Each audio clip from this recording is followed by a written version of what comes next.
Nakakasayan. Pag battery operated tayo ng ano ng headlight. Tingnan niyo kasayan na ito naka-battery operated na yung ano niya, yung board niya. Indicator niya at saka yung kanyang tail light. Ito siya oh. Ito yung ano Rusi SS110 Kawasaki Fury style. Yan siya. Battery operated natin yan. Kasi bubukas lang yung ilaw niyan.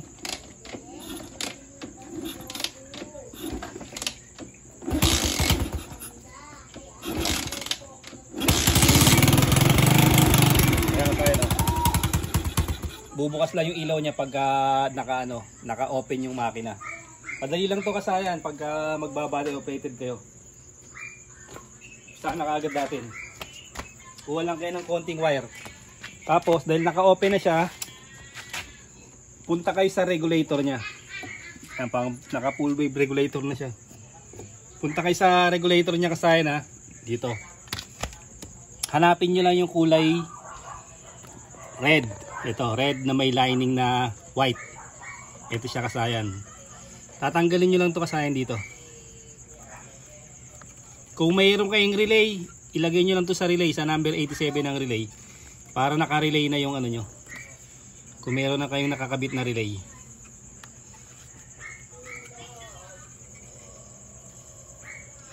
Ito siya kasayan ha.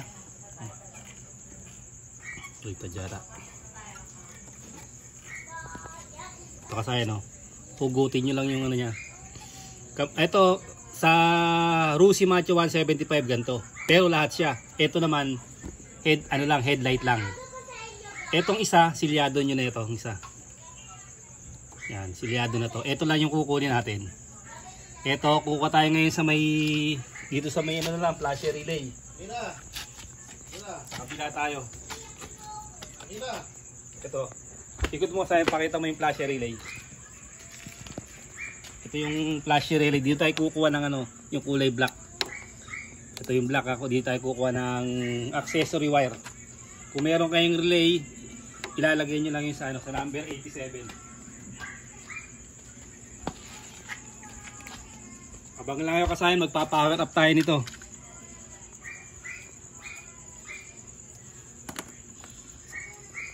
Pagka ilalagay nyo sa splice nyo rito ha.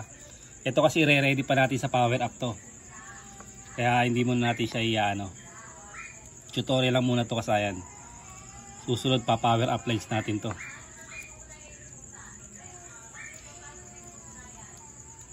Basta kulay ano, kulay black ng motor pwede sa stoplight. May kulay black din doon. Kasayan ha. Tapos ilalagay nyo lang dun sa may ano.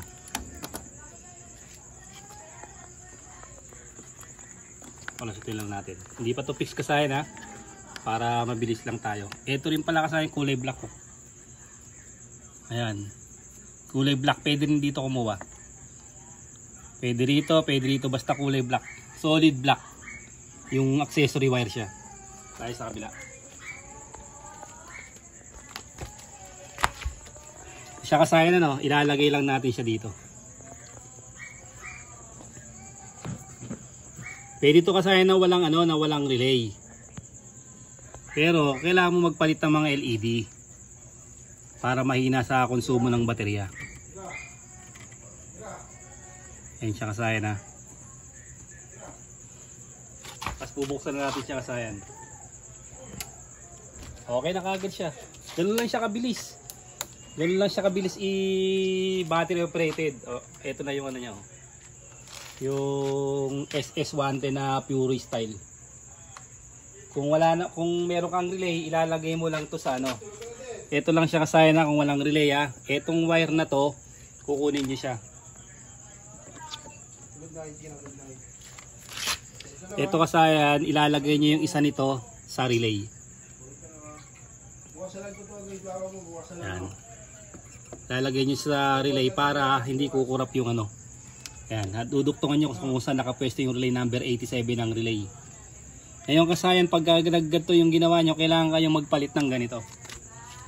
Magpapalit kayo ng, ano, ng LED para mahina sa battery. Pati yung taillight, i-LED nyo na rin. Tsaka yung pwede rin dito para mas maliwanag. And malabo yung dating ano, para mas malinaw siya. Kahit dito kasayan sa block na to, totoo kami isang block. Para makakita rin nila yung isa pang block. Ito kasayan, pwede rin tayo dito.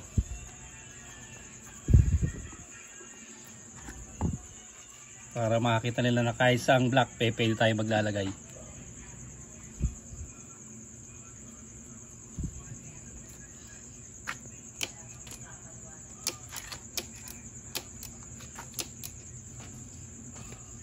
Tutukan mo lang yan, ayan ako lang to.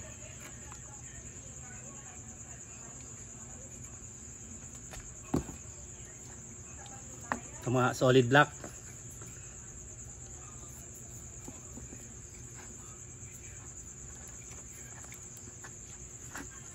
Pagdating dito, green. Dito, solid black. Walang supply.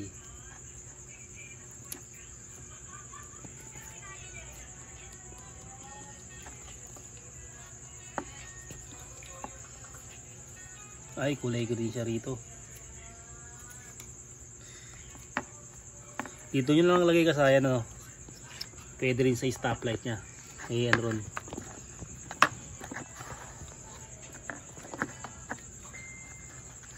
Stoplight switch.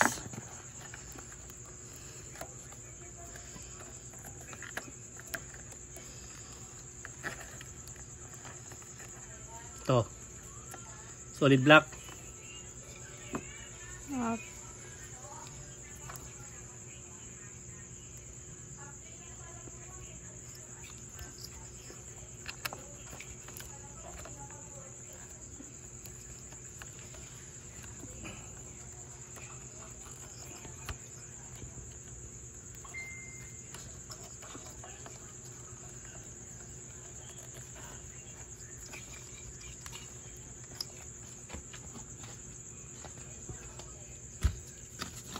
Ito sa stoplight switch.